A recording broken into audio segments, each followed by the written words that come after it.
what's going on, everybody? This is Carlo of 4GQ TV. We have a very special guest today, which I'm very excited to talk to. Also, real quick, co-host is Paris and Paul, as you've seen them on 4GQ TV. But our special guest today, he's been in a huge video game release, as you can see from behind us. I mean, the scores are tremendous. It's a very big, successful game. So, Verlon Roberts, can you tell us a little bit about yourself? And thank you for coming on.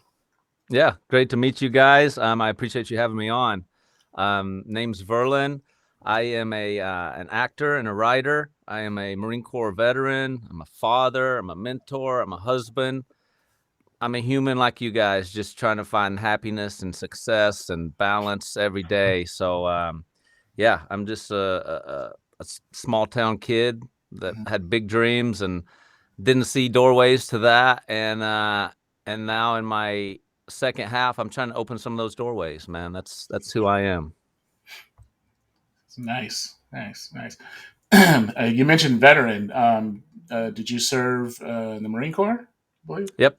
I was in the Marine Corps. I joined right out of high school and was itching to go. I mean, I grew up in a small town in Georgia called Blairsville, and it's literally like right in the center of the mountains. Beautiful place, but growing up, it can be boring. So I was looking for an escape, and I always loved the military and felt that need to serve and give back. So I joined the Marine Corps, and I was ready to go. And then 1 week before I was ready to go, some friends and I were out on the lake drinking some beers, riding the jet ski.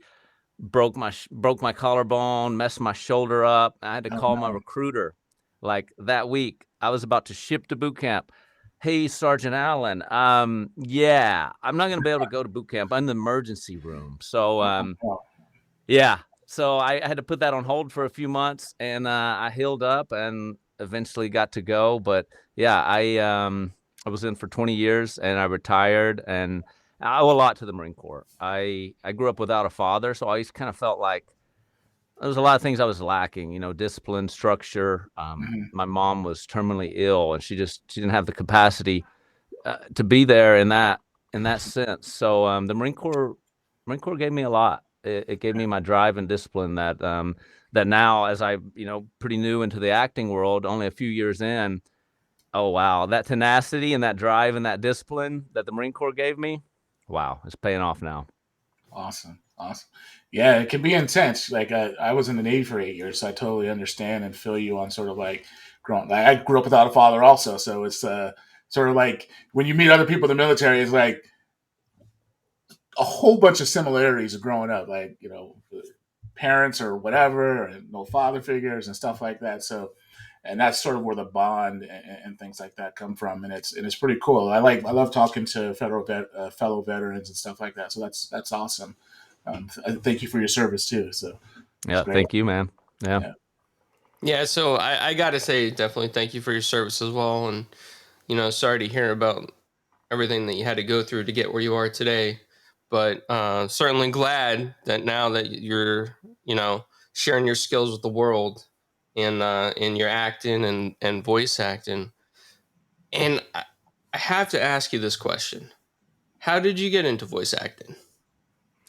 Well, it kind of just worked out. Because like I said, it was a childhood dream of mine. I always wanted to be an actor and a stand-up comedian. So I joined the Marine Corps. But after retiring, I actually taught high school for a couple of years after I retired, and every day I would talk to these kids about their dreams. And then one day it hit me like a brick. I was like, man, what about your dream? Seriously, what about that dream? Time is ticking away. And I went home that day and I told my wife, hey, I want to resign and I want to go to acting school. And my wife, being awesome as hell, she said, okay, let's do it. And so I put in my notice, and we were living in Seattle at the time, and I started researching acting schools. I found Seattle Film Institute. So grateful I found them. I jumped in. I jumped into their year conservatory program and started learning what it takes to be an actor. I got to train under Amanda Burse, who played Marcy on Married with Children. Ooh. Yeah, I grew up watching that show and loved that show, and I loved Marcy. And so I remember the first day, showed up to class. They didn't tell you who your teacher was going to be, and Amanda Burst walks in.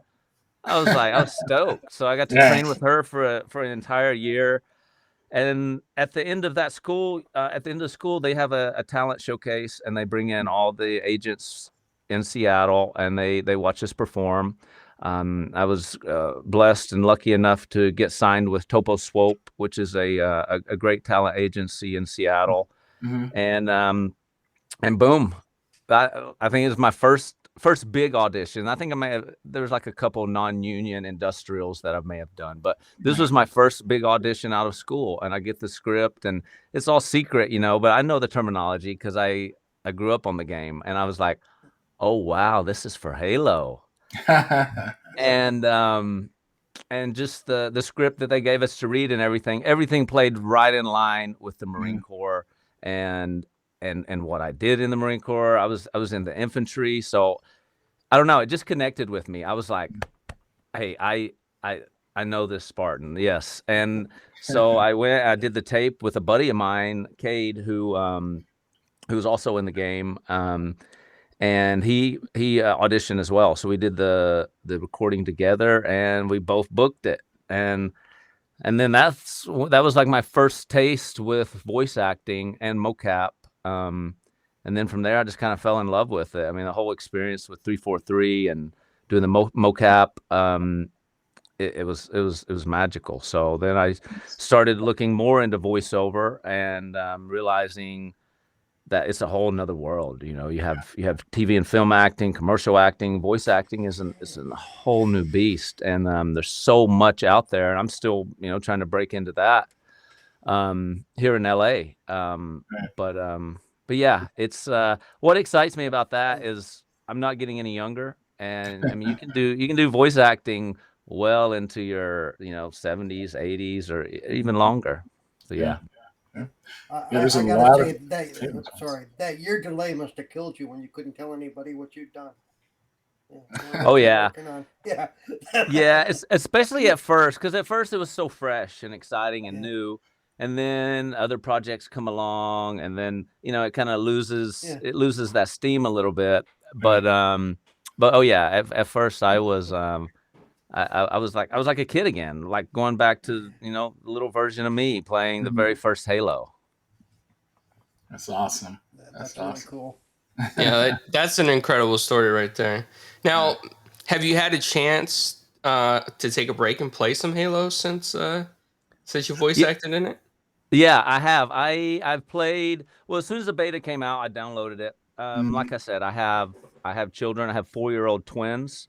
So anybody that doesn't have kids, just know that there's a lot of excitement that comes with that and a lot of work. So I don't get to play a whole lot, but I've definitely got some hours under my belt with the multiplayer, and I've been playing the campaign here and there as well. But it's hard to get away from that multiplayer.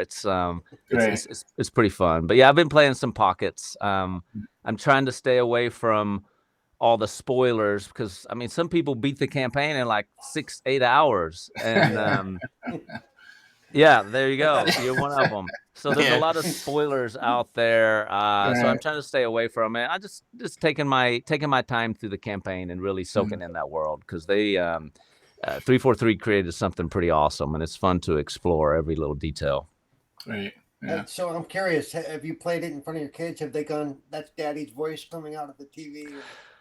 Yeah, they're 4, so they kind of get it. I think my son gets it more than my daughter, because he's at that age where he's getting into like action figures and all that. So I think he gets it a little more.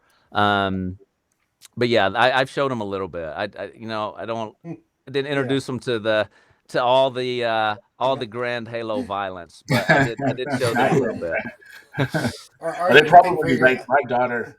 I was gonna say, my daughter, when I get on camera stuff like that, she just and she's 6, and she's still, she just thinks it's YouTube or whatever video or some sort of Zoom call or Teams call or whatever that I'm doing for work. So they just don't even fathom it yet. So they'll get there though, and they'll be so way more advanced at it than us.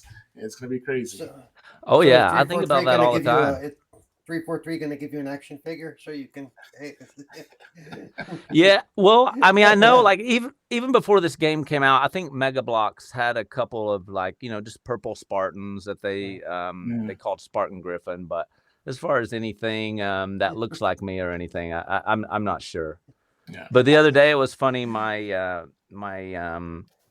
kids asked me. They were like, and it kind of came out of nowhere. They asked, so in Halo, if you're fighting aliens, why do you have to kill them? I think it was my daughter that asked that, and she's very, I don't know, she's very mature, and but she was really thinking about that, like, you're fighting aliens, but why do you have to kill them? And that question caught me off guard because, as you know, with young kids, you gotta make sure your filter's in check and like, how do I answer this question? So yeah, I just told her, I said, well, if we don't kill them, they'll come back. Yeah, they're destroying the world. Yeah, exactly. There you go. Yeah. So within the Halo campaign, I mean, it's not a secret because they showed this in different advertisements, but every time that you hear Master Chief respond to something, it's like, we finished the fight. So does that remind you a lot of like how the military operates or anything? It's like a mission and a goal, and that goal has to be completed. Oh yeah, I see a lot of similarities because I mean, Master Chief, he's all about the mission. And obviously his fellow Spartans, and there's so much tied into that in the Marine Corps. Marine Corps, it is, and they'll tell you. I mean, it's mission first. Mission first, and taking care of those around you. And I feel like Master Chief, he that's his walk. He talks that walk and mission first, and he cares about his Spartans. Oh yeah. So when I remember when I started seeing some of the script and stuff, it I don't know, it just, you spend 20 years part of an organization, and then you read some of these military scripts or the things like Halo, and it just, I don't know, it connects in you. Like all of a sudden I started thinking of leaders that, like, oh yeah, I remember this Staff Sergeant Gifford, like he reminds me of Master Chief, just the way he walked and his whole demeanor, and I'm like, oh yeah, Frank Gifford, like, God, he could be a Master Chief. It just brings up memories, all these Marines, I've worked with some pretty hardcore Marines, and Right. yeah. That's awesome. Yeah, I was just harping on when you were talking about voice acting into your 70s, the voice actor that did like Optimus Prime and all the Transformers and stuff like that, Starscream. And it's just like, if you can, once you're able to unlock that door and you're in there and you're, consistently getting booked, it's like you can go for a long time. So yeah, it's pretty cool. And that's my goal is, because I'm still new in LA. I've only been here a couple of years, and it's a tough industry to break into, acting in general, and voice acting is a whole nother door to bust through. So that's kind of what I'm focusing on now, is just getting better. I want to get better. I'm actually in a voiceover class right now, working on a piece of copy for Starscream. So that's pretty cool. I've been working on that a little bit, and then I'm just getting better and growing. Looking for a voiceover agent here in LA. I have one in Seattle, but I definitely want a dedicated voiceover agent that's here in LA, so I can, start working for more opportunities. Yeah, it's awesome. Yeah, keep up the fight. I wish you all the best in that. I think you'll be pretty good. So it's be awesome to see. So it's cool. Now, you did mention that you did some small work, outside of Halo, on the pre-call. What was that about? You mean the short? Yep. Oh yeah. Yeah, I finished up a couple of. There's a short that I just finished up here called "The Rising" that was shot here in LA. And what was cool about that is the filmmaker, Mila, she brought in a bunch of vets. She really wanted a bunch of vet actors to be a part of it. So I got to act with a lot of former Marines, a couple former Army guys, and it was cool. But it's called The Rising. It's a pretty cool story. It's kind of a spin on some futuristic sci-fi and the oh gosh, what's the term just slipped my head. What's the people that call themselves the QAnon? Oh, yeah. QAnon. Oh, yeah. Yeah. So it's kind of like a spin on that. So it's an interesting story, but that's called The Rising. And she's finishing up post right now and is going to be submitting that to festivals.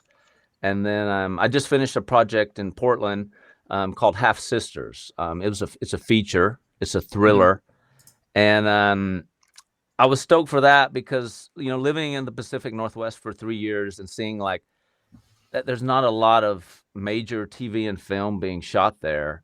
And that always bothered me because I feel like the Pacific Northwest is a beautiful scenery to shoot in, and it's just it's a cool spot. So Devin, the director, he decided, hey, I want to shoot this feature in Portland, and that's a great story. It's a thriller, lots of twists and turns. That's going to be coming out in 2022, called Half Sisters, and I like his stories because I don't know, he always ties something in there. Like there's a huge seed about racism in this story.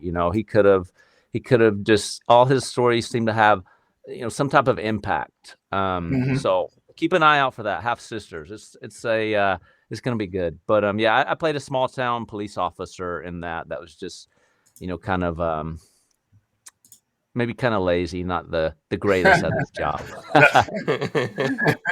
Nothing's going on there. She's just like, what am I? Yep. That's gonna be cool. There's like in movies when you have like the police officers that are like that are some of them are outgoing and trying to figure out what's going on, and then some of the other ones are like a small town, where you're being paid under the table or something like that. It's pretty cool. They always have some sort of twist, stuff like that. And then at the end of the movie, they do something really good and then they save the day or something. So yeah. Cool. I think or the town's on fire behind them, and they're like, "Nothing to see here, no problem." That's right. Yep. Are you gonna say something, Carl? Oh yeah. I was just gonna say, but I guess like my ideal role, if everyone always says, hey, write a role for yourself. And that would be, there's a Kevin Costner movie. I think it came out maybe early 90s, where he was just during the day, he was just, he was a dad and a husband, went to work, but at night, he was a serial killer. And he had this whole like room in his garage. Was it Mr. Jones or? Yeah, Mr. Jones. Yeah. Yeah. But I think that would be my ideal role. Is something that, at day you're just, you're just going to work. You're loving dad, but at night, maybe you transform into something a little darker. And Vigilante or something like that. Yeah. Yeah. But I think that's what I'm looking out for, and I'm working on a script that has a little bit of that, a little bit of that in it. Nice. Yeah. That and also stretches yourself as far as when it comes to acting, right? Because it's sort of not cliche, right? There's a challenge because you got to play two different parts in the movie. Like in the day, you're just happy-go-lucky, you're working, and you're coming home playing with your kids and having fun and doing sort of the normal thing, and then at night you got to change it to this character that's probably, if it's a darker character like Mr. Jones, Kevin Costner, he was talking to himself, right? Or that image that was talking to him, right? Was that his dad? I don't even know. I can't remember if that was his dad or not, but he was talking to himself. It's been a while. I think it was his dad, and then eventually he kind of went on to, I think, pass it on to his daughter, if I'm not mistaken. Right. At the end, maybe she was going to pick up the helm and start murdering people. Right. He was like, she's going to get you, right? Yeah. And he's like, I know. I got to go look this up now. Mr. Jones, it's an interesting movie. It's a thriller. It's pretty good. I think you'll like it. Yeah.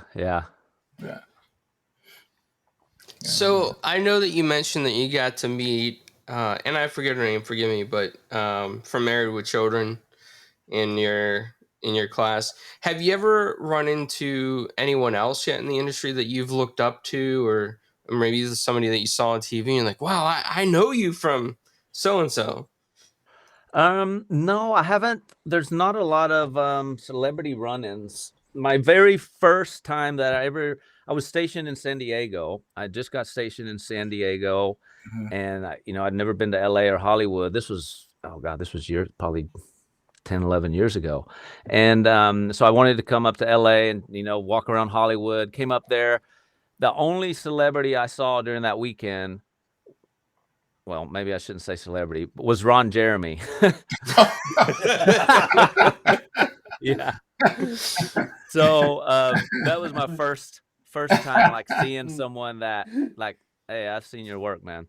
But anyway, but this year, so I'm lucky enough to it's a random selection, but I got selected to be on the Sag Awards nominee committee. So I get to vote on the Sag Awards this year. And what comes along with that is you get invited to a lot of these screenings. So I've been to several screenings, and you don't really get to meet the actors afterwards, but you get to listen in on a Q&A. So a few weeks ago, I went and saw Stillwater, and I got to listen to a Q&A, and they have Matt Damon up there with the director, and they're answering questions. So kind of got to see him, but you still get to see them in their when they're not acting, they're just up there as themselves answering questions. And he seemed like a down to earth, pretty cool guy. I just went to another screening a couple of days ago, and we watched Pig, and Nick Cage came out and took some questions, and that was awesome because I'm a huge Nick Cage fan. I don't know, there's something about him when he's on screen, he's electrifying, and he pulls you in, and no matter what he's doing, it's awesome. So and he had that same presence. As soon as he walked out stage, he had these like leather pants on, big bright gold jacket. But he seems super cool. And that movie, wow. That I hadn't watched it yet because I was hoping to go to a screening. And if you haven't seen the movie Pig, like I didn't know what to expect. I knew a little bit of the story. Right. But wow, man, what a great film. And it tore me up. Like I was emotional. I don't know. It just had me thinking about like my dad and like relationship with my kids. And it was, great story. But that's it. But my favorite, like who I would love to meet and who I aspire to kind of, follow in their footsteps is Ed Harris. Ed Harris, he's just one of my favorite actors. He's awesome in everything, from Truman Show to The Rock. I mean, flexible versatility. I got to see him in the play Buried Child from Sam Shepard, who's my favorite playwright. And wow, him, he's awesome. Yeah. Yeah. Ed Harris is a really good actor. Yeah. Yeah, he's amazing. And that's what I try to emulate that. Like because I like to have fun, but I also like to get pretty serious. I always say, if Ed Harris and John Cena were to have a love child, that's me. There he is. Ed Harris, yeah. I think he was just recently. I don't think Ed Harris has ever been in anything bad. I don't think he's ever done anything bad. Well, when he's in the movie, it's going to be good. So that's sort of the thing, once you reach a certain plateau of, you can sort of pick and choose whips and things and which movies you want to be in and stuff. So turn down stuff or accept stuff. So it's cool. Yeah. Do you what do you like to do during your free time? Take care of your kids and stuff, but are you still into any outdoor sports and things like that? Rock climbing, hiking, skiing, snowboarding, and stuff like that? Yeah, we do a little bit of everything. We're big into outdoors, do a lot of hiking. During the pandemic, we actually bought a camper van. That's something that we wanted to do in Seattle and never got around to it. But at the beginning of the pandemic, couldn't really travel. So we bought a camper van, and we've been doing that a lot. And actually kind of turned it into a little side hustle as well. Started renting it out on Outdoorsy. And Yeah. and it's turned out to be great. It's slowed down a little bit now that school's back and things are kind of back open. But during the pandemic, I couldn't use it myself because it was just always rented, which is a good Yeah. thing. Yeah. So yeah, outdoors. I'm a big tennis player. It's funny. I got into tennis in my freshman year to meet girls because I saw the tennis team and I was like, wow, I need to get into tennis. So I got on the tennis team, but I ended up falling in love with it and taking lessons. And I've just played. I played ever since freshman year. So yeah, I play tennis a few times a week, a lot of hiking. I love to ride motorcycles. I have a Ducati that I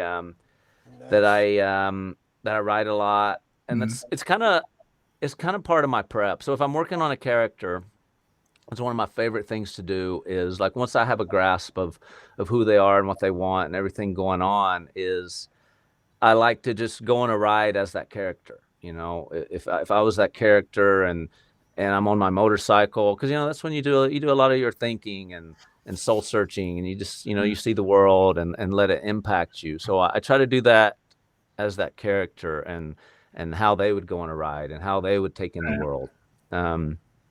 But I like to try new things. Anytime there's something that's like I've never tried that or that seems scary. I like to give it a try and see what it's all about. Awesome. Yeah. You embody that character, playing it in, and absorb it, and just sort of live and breathe it. Right. I've we've heard stories of some of the Hollywood actors sometimes will on the set, even if they're at off the set, or when they're walking around, they're not even shooting. They want to go by that character's name. Call me that name. Like, don't call me my real name. Call me the character's name. So they can totally embody it. Some more aggressive than others, like based off some of the stories that have come out. But it's pretty cool. Yeah. I think I would do it too if I was an actor. I think each character is different. There may be some characters that you need that. Maybe you need that level of depth, and then for some not. But my thing is to each their own. As long as you're not hurting anyone, physically or emotionally, whatever it takes to get you there. As long as you're not harming anyone, then hey, so be it. Right. So when you're working on projects, I'm not sure how many projects you've worked on so far overall, but when there's other actors involved, do you go outside to watch them play their parts? Or do they usually call you at a different time to come play your part? Yeah, usually there's not a lot of rehearsal time. Say you're playing a character, you both have been cast. You show up on set the day of, and you go for it. These days things are moving pretty fast. Like the short I worked on. I mean, she was financing that all of herself, so you don't have a lot of time to do multiple takes. And especially on a professional set, you don't have time because you're talking. I mean, millions and millions of dollars speeding away. So you're expected to show up ready to go. Director obviously give you some direction here or there, but you're only doing a few takes. I mean, each project's different, but for the most part, you're only doing a few takes and they're moving on. So you got to be ready to go. Not a lot of time for rehearsal. You don't get to show up and say, okay, hey, you guys get to go rehearse for a couple hours and then we'll shoot it. No, you show up ready to go. So which is good. I mean, I like to do a lot of prep on my own anyway, and I just like to. I train with an awesome guy named Rod Rowland. He's an amazing actor, and he was just in the finale of The Walking Dead. Very intense actor, but what he calls is pressure proofing it. So I like to show up pressure proof that no matter what happens on that set, I know I'm ready to go. I'm flexible. I'm ready to play, and I can try to give it to you any way that you're looking for it. So what he calls pressure proofing, and I know I like that. I like that terminology because you show up on set, you got lights everywhere, cameras everywhere. It's a different feeling than if you're in an acting class or you're practicing on your own and you show up. it's you got to be ready for that. Yeah, especially they're ready to go. They're like, hey, you got hired for this job. This is professional. Let's go. And you're like, I'm going to get it. Let's do this, right? I don't have time to be messing around. So, no, that's awesome. Prepare yourself, stay on top of stay ready. And then like as you said, pressure proofing. I'm assuming that it also ties into any changes that they may have, like right then and there. They're like, okay, well, instead of doing it this way, we're going to shoot it this way also, just to get a couple different takes and different angles and stuff like that, just to make sure that we can pick the right shot in the editor room or whatever. So, yep.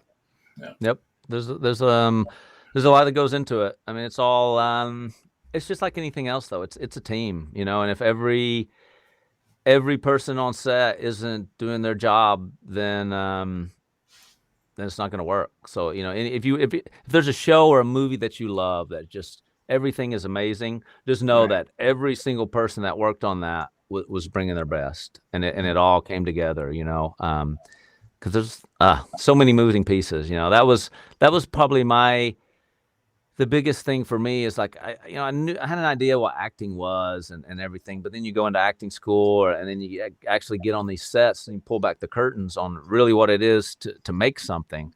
It's impressive. It's impressive. And how many people that it takes, it's a big deal. Yeah. It's a totally evolving business, and, COVID and all the stuff that's going on, and then all the movies that are coming out and stuff like that, all the different genres and all the stories that are being told and being created. So there's definitely a lot of things going on with the industry, which I love, the fact that people are able to do all that stuff, and including yourself, not just the Hollywood sort of aspects of things, just strictly sort of movies, but then you have video games, like, you just did Halo, and like if there's other games and stuff like that may come up and stuff, you may be able to get into those too. And it's just the industry as a whole for voice actors is I think it's up and coming. It's sort of like this, it's there, but people are like, oh, I was the voice in this game. They're like, oh, okay. Well, little you know, this game made $100 million, right? So just you just sort of go through that, and you're just like, wow, okay, well, yeah, these are very important actors, and they all should be acknowledged too for all the great work they do. So it's cool. Yeah, it's a lot, and video games. I mean, look at some of these cutscenes. Like, look at the cutscenes from Halo. Any of these games that are coming out. And it's all storytelling, and but they're just getting more and more realistic. The acting's getting more realistic. The graphics, everything is so real. So yeah, gaming is, it's only going up from here, and it's growing every day. Popularity. Being a part of this game kind of got me back into gaming. I gamed I grew up gaming. I think it was about my early to mid 30s is when I stopped playing. Yeah, because I was still in the Marine Corps. I was stationed in Virginia Beach. Had a pretty stressful job. Had a lot going on, and I kind of felt like, oh man, gaming is kind of hurting me to get towards my goal. So I just quit it cold turkey. I got rid of my Xbox and everything, and then I quit. But I always missed it, always, because it's that escape, that outlet. Right. And then, so when I had the opportunity to be a part of Halo, I knew I had to get back into the gaming. So finally got my hands on an Xbox. The scalpers made that tough, but finally got one. And so yeah, it feels good to be playing again. And it's we all need that. I don't know, that escape, that just something you can go do, and you can just kind of put the world off for an hour or so. So gaming the last couple months has helped me out with that a lot. Awesome. So, Rick, what kind of games were you into growing up, and what kind of games are you getting back into now? Well, Halo. I played all the Halo. I was a huge Halo fan. Any first person shooter I liked. Hitman. I was a big Hitman. Yep, Agent 47, a big fan of that. And here lately, Halo is really the only thing I've been playing lately. there's a couple games that are coming out that have me excited. But again, it just comes down to the time and how much I can play. But yeah, right now it's been all Halo. Nice. Sweet. Well, I know we're running short on time, so I just wanted to ask a few questions that Carlo, myself, and Paul, we always want to know a few things. And one is what's your favorite food? And then the next one is Wait, don't ask him the next one until he tells us what his favorite okay, food is. okay. What's your favorite food? Okay, what's your favorite food? And then we'll favorite food, man. That's so tough. I guess if I had to choose one thing, man, I'd have to say pizza. All right. Into our second question. There you go. That leads us right into the next question. All right. Pineapple, yes or no? Pineapples on pizza, yes or no? No way. No. All right. Right yes. answer. That is the right answer. Yeah. Yes. My mom would always get pineapple on the pizza, and she knew I didn't like it. But when I was a kid, it didn't matter. She was like, "Nope, that's what we're getting. You can just pick it off." But like, right. have you ever tried picking off crushed pineapple off of a pizza? You can't. And I'm like, "No, Mom. Now I don't even want the pizza." But yeah, so it's a hard no for me. Nice. That's awesome. We're waiting for people. Someone to say yes. So far, we've been over. I don't know, but I think they watch our previous interviews. They go, "Gotta say no to that question." No. Yeah. or it could just be a sign of super, success, where all the successful people are like, no pineapple. That's nice. Oh. Yeah. Well, go ahead, Carlo. I just wanted to say I want to thank you for your time and coming on the show. You're amazing. Your stories are epic. Your journey of where you came from and where you are now, and all the stuff that you do. I think it's amazing how you have twins, and then you're a father figure, and you're an actor, you're a vet, and it's just all that is really inspiring. Your story of where you came from. Well, thank you. I appreciate it. Yeah. I don't know. I mean, I like to do a lot of mentoring, and that's what I try to tell, these young kids coming up is no matter what it is, just believe it and go for it. I didn't have a lot of confidence as a kid, and I just I didn't have the healthiest of bases to get started from. And it wasn't later in life till I, started developing that confidence and that drive to go for it. But yeah, I want everyone to know that whatever it is, to go for it. You got one life, time's ticking away so fast. It's scary almost. So just go for that thing that you really, really, really want. And you're also proof that, because you were a Marine for, like you said, 20 years? Yeah. So this whole becoming an actor thing is like a second life, Yeah, it is. Change late in your life. Yeah. And so that shows even people like me that it's never too late to pick up something new and move forward.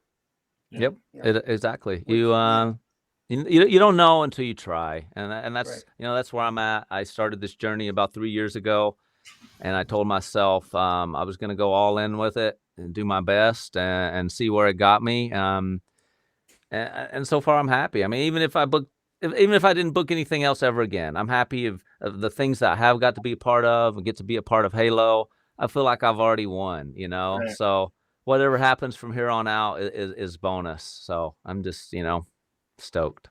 Nice. Yep. Nice. You are a part of gaming history, no matter what happens from here on out. Yeah, that's right. I mean, people there you people go. are going to know your voice and your, whatever for as long as that video game exists. And yeah. What we have is any indication that's going to be, 50, 60, 70 years from now. Oh yeah. I think Halo's going to have a long running success. I mean, you have the series coming out, and that series looks awesome. I mean, I'm stoked for that. So yeah. Hey, if anyone's listening that's part of that show, give me a shot. Give me a shot. Yeah, I've been telling my agents and my manager, like, hey, please, everything, just give me a shot. I just want a shot to audition for that show. But yeah, there's got to be some sort of person, some military folks up in there that's got to be, yeah. training the Spartans or a Spartan running around. So yeah. Or even as a technical advisor, there you go. They want to do military. They need a military technical advisor. Yeah.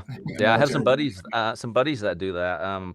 A buddy of mine, that's what he does for the TV show SWAT, and yeah, he does a good job. So if you watch SWAT and you see how they handle tactics and the weapons and everything, because he's a former military, former SWAT guy. That's a cool gig. Yeah, he keeps it looking real as possible, because there's some things that for the camera you try to do it as you would in a real scenario, and maybe it just doesn't work. But he does his best to keep it looking real, and that's pretty cool. Yeah, different angles and stuff like that. So that's cool. Yeah. Awesome. So where can everyone find you on the interwebs, on the socials? Pretty much just my name, Verlon Roberts. Instagram is my main go-to. That's where I'm at mostly. I am starting up a YouTube channel that's going to be called Victorious. Awesome. And it's going to be a gaming channel, but really what it's going to be is I want to give back. When I was a kid, I didn't have a lot of mentors in my life, and I know that there's people out there that have just questions about life, and I kind of want to use it as a way to mentor people. Maybe there's some kids that are thinking about joining the military or thinking about getting into acting, or maybe they had a breakup with their girlfriend. They don't want to talk to their parents about it. I don't know. I feel a pull from the universe to give back in a mentoring type of capacity. And I think through gaming is a good way to reach out and connect with people. It's a good common platform. And so, yeah, that's what I've been working on. I'm going to be launching that in the next week or so. Nice. Yeah, I want to get back and try to help people. And yeah. Yeah, I look forward to checking it out and subscribing. So be on the lookout for that, folks. Yeah, we'll make sure we push that out when we know it drops. Yeah. Okay, yeah, I'll shoot you guys a link. Yeah. That's awesome, man. Well, Paris, Paul, thank you for being here, and Verlon, thank you for coming on as well and sharing everything. I mean, the mentor thing is really cool. I can't wait to watch you do that. And something real quick I want to say on that is that I think that there's a lot of people I've met that are vets or former military or currently in the military that love to mentor people in the right direction, put them in the right path so that they have a future and they have a life. And I remember growing up, my dad had a few pizza places. And one thing that he did was he was really connected to the community. So he was connected to a lot of recruiters and stuff. And when he saw kids taking the wrong path or getting involved in the wrong part of life, he would call up a buddy that was a recruiter and say, hey, I have somebody that might have some potential, and he's got no future if he doesn't get into the military or something. And that a lot of people came back and thanked my dad for that. So it was just seeing you doing something very similar. It just speaks to me. So yeah, right on, man. Yeah. Does it give you that warm and fuzzy feeling? It does. Yes, it does. Yeah. And to everybody watching, we'll have Verlon links, down below the video and on the podcast feeds. And talk to you guys next time. Hey, thanks, guys. Appreciate it.